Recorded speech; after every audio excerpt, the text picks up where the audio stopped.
Hey guys, how you doing? Here today I am going to do this livecom and hopefully I will get through all of the second tier perks. And if you hadn't guessed by what I just said, the objective of this is to tell you what you should use in your second perk slot. How the hell did I not kill that guy? Now the main thing about this is that using submachine guns, which is pretty much what you have been doing if you've been following this guide, is going to knock out effectively two perks, but I will explain them anyway.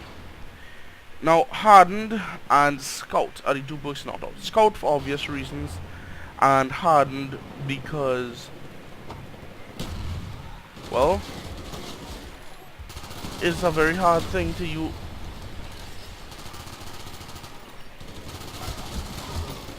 How could I not wallbang him? Well, yeah, see? You don't have good bullet penetration at all with a submachine gun. Frick. Don't have good bullet penetration at all with a submachine gun. Hardened, the effects of Hardened is going to be largely wasted on someone using a submachine gun. For that very reason. It's not to say that you should never use it at all. It is useful to some degree, but you would pretty much have to you have to be using one of a couple of submachine guns. The MPL and the 7.4U are not submachine guns that you would want to use Hardened with. They have terrible bullet penetration, and the other ones have very low magazine counts. That makes the ones that you would want to to use Hardened for either the MP5K or the Spectre. Now, I particularly do not like the Spectre very much, and the MP5K has an extremely slow reload time, which Hardened isn't exactly the perk you're gonna want to put as your second slot, but it's not impossible. Don't get me wrong on that. It is by no means impossible. Now, the other way that you could use it is for the bullet penetration ability. I still don't understand how whatever. Right, the bullet penetration ability of those submachine guns is what you not bullet penetration. The ability to avoid being flinched at when shot. Now, that's a wonderful thing. It is a really wonderful thing. How did I miss you? Anyway.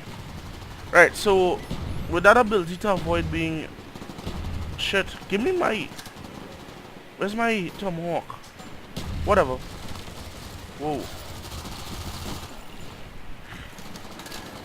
Okay. How many times have I reloaded like that? I swear I just reloaded like 3 times like that. Yeah, I see you.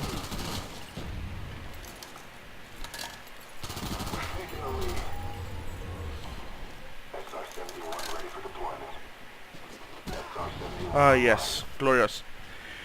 Now, the second thing, as I told you, would be Scout. Now, here, you do see me using Scout to some effectiveness. My ability to switch weapons.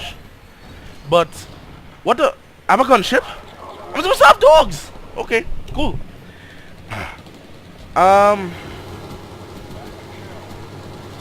Right, so, as I was saying, you gotta be you. Right. Scout, you could use it if you're gonna switch weapons quite a lot, but in general, is not really a very wonderful perk to use for submachine guns. It's mainly meant for snipers, as you should have been able to tell. Now, the other thing, oh, you're all over here, cool. Come on, kill one more. Oh well, GG. But yeah, as I say, it's a very niche thing if you want to use it that way. I do not recommend it to anyone. I actually believe that class like this only I have been able to use. Everyone I've told to use it has just turned up their nose and, you know.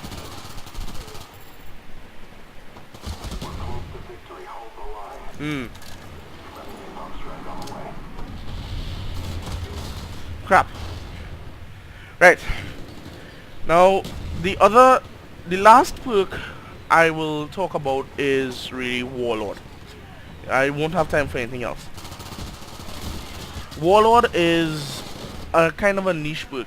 It's a perk that you would want to use only if you absolutely have to have, say, like two lethal grenades and 3 tactical grenades, or, well, that's really it. Unless you have to have that, there's honestly no, yeah, if you unless you have to have it, there's really no need to use it. Use it at your own risk. It doesn't give much benefit to the submachine guns, but if you could use, say, like dual mag or extended mags and a silence or whatever you want, then you go right ahead. I won't blame you, and that'll be a good thing. I am out of time. I will continue this in another live com in part 2, I guess, and I hope I gave you some good insight. I'll see you guys later.